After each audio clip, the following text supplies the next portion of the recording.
कबीर के जीवन परसे को आगे बढ़ाते हुए देखें तो कबीर ने लिखा है, आई हमारे कहा करेगी हम तो जात कमीना। यही कारण है कि कबीर में हठ योग के प्रति इतना विश्वास है और नाथ पंथ के सिद्धांतों से इतना साम्य। इस विवेचन से सिद्ध होता है कि कबीर का व्यक्तित्व जटिल था। एक ओर वे मुसलमानी धर्म और उनके विश्वासों से परिचित होते हुए भी जिंदीक सूफी थे, उदार दृष्टि वाले थे। दूसरी ओर उन्हें नाथ सिद्धांतों तथा योगियों के सिद्धांतों पर भी गहरा विश्वास था और उनके गूढ़ अभिप्राय उनकी वाणी में समाविष्ट हैं। किंतु ये जटिलता केवल यहीं समाप्त नहीं होती। सूफी नाथपंथी योगी कबीर को वैष्णव कबीर ने आच्छादित कर लिया है। यद्यपि कबीर ने बताया है कि ता साहब के लागों साथा, दुख सुख मेट भयो रहो अनाथा, जा दशरथ घर ओतरी आवा, ना लंका का राव सतावा। फिर भी उनका राम वैष्णव है जो अपने अनेक पर्यायवाचियों आदि के साथ कबीर की वाणी में पूर्णतः व्याप्त है। कभी कभी तो ये विष्णु के अवतार में भी आस्था रखते हुए विदित होते हैं। तब कढ़ी खड़ग कोप्यो रिशाई, तो ही राखन हारो मोहि बनाई, खंभा में प्रगट्यो गिलारी, हरणा कश मार्यो लख विदारी, महापुरुष देवाधिदेव, नरसंघ प्रकट कियो भगति मेव, कहे कबीर कोई कहे न पार, प्रहलाद उबार्यो अनेक बार। फिर भी ऐसा विश्वास भले अपवाद स्वरूप हो, वैष्णव संप्रदाय का जादू तो शीघ्र सिद्ध करता ही है। यूं भी कबीर को वैष्णवों से प्रेम है और शाक्तों से घृणा। शाकत मरे संत जन जीवे, भरे भरे राम रसायन पीवे, तथा वैष्णव की छतरी भली ना साकत बड़गाम, अथवा शाकत बामण मति मिले वैष्णव मिले चंडाल। तो ये विदित होता है कि उक्त मुसलमानी धर्म में परिणति प्राप्त नाथपंथी जुलाहा जोगी कुल में जन्म लेकर कबीरदास वैष्णव हुए। वैष्णव होने की बात किंवदंती से ही नहीं, कबीर के प्रमाण से भी सिद्ध है। कबीर ने बताया है कि काशी में हम प्रकट भये, रामानंद चेताए। कबीर रामानंद के शिष्य हुए और राम का नाम जपने लगे।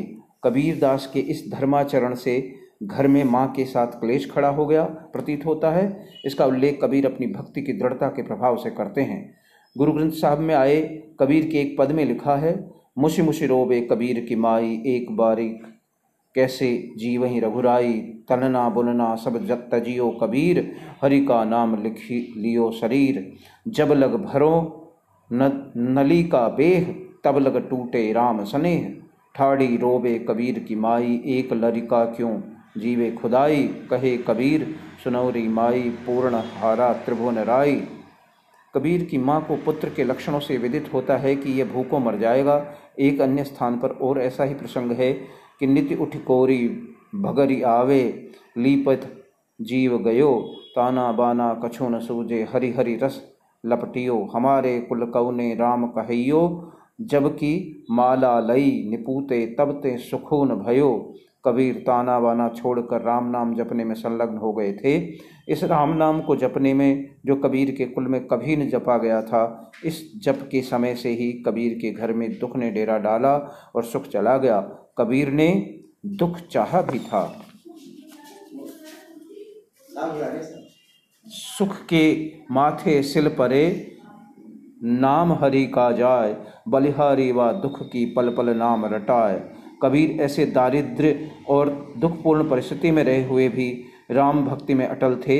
माँ तो इनसे दुखी थी ही, इनकी स्त्री भी प्रसन्न प्रतीत नहीं होती, क्योंकि एक पद में कबीर ने माँ के वचनों को यूं उपस्थित किया है, मेरी बहुरिया का धनिया नाऊं, ले रख्यो राम जनिया नाऊं, इन मुंडियन मेरा घर घुंघरावा, बिट वहीं राम रमोवा लावा। माँ के इस दुख पर कबीर ने आश्वासन उसे दिया है, कहत कबीर सुनो मेरे भाई, इन मुंडियन मेरी जाति जान गंवाई। माँ को पुत्र के राम भक्त हो जाने का ही नहीं, अपने पुत्र वधू के रामजनिया हो जाने का भी खेद है। रामजनिया को व्यावहारिक भाषा की रामजनी नाम मानकर प्रियादास की भक्तमाल की टीका में कबीर के वृत्त में आए, बारमुखी लई संग से संगति भिड़ाने पर कबीर की स्त्री में वेश्यात्व के आरोप की कल्पना भी की जा सकती है, पर कबीर की माता को तो राम शब्द के कारण क्षोभ है। उक्त पद में कबीर की स्त्री का नाम धनिया लिखा गया है, पर कबीर के पदों में आए लोई संबोधन से प्रचलित किंवदंती को जोड़ देने पर ये विदित होता है कि कबीर की स्त्री का नाम लोई ही था। ये लोई स्त्री भी कबीर की माता की भांति कबीर से असंतुष्ट थी। कबीर ने लोई की आपत्ति और अपना उत्तर एक पद में दिया है। टूटे तागे निखुरी पानी, द्वार ऊबरी झिलका बहिकान, कूच बिचारे फूल फाल, यहाँ मुंडिया सिर चढ़ियो काल, दुहू मुंडिया से गलो द्रव खोई, आवत जात नाक सर कोई, तुरी नारी की छोड़ी बाता, राम नाम बाका मनुराता, लड़की लरिकन खेबी नाही, मुंडिया अनुदिन धाई जाही, सुनि अंधली लोई बेपीर, इन मुंडियन तज भज शरण कबीर। इस पद में लड़की, लरिकन और लोई शब्द ध्यान देने योग्य हैं। कबीर ने विवाह किया था, उनके संतान भी थी। यह प्रसिद्ध ही है कि कबीर ने अपने पुत्र की संपत्ति परिग्रह वृत्ति को देखकर कहा था कि बूढ़ा वंश कबीर का उपजो पूत कमाल, हरि का सुमिरन छांड के जगत ले आया माल। इस विवरण से कबीर के व्यक्तित्व का एक दूसरा पहलू स्पष्ट होता है। एक ओर जहाँ कबीर आध्यात्मिक तथा धार्मिक उपलब्धियों में संलग्न थे, वहीं दूसरी ओर गृहस्थी के संघर्ष को भी मस्ती के साथ झेल रहे थे। घर के व्यवसाय को उन्होंने छोड़ दिया था, पर वह हरि चर्चा के आधिक्य के कारण शिथिल हो गए थे।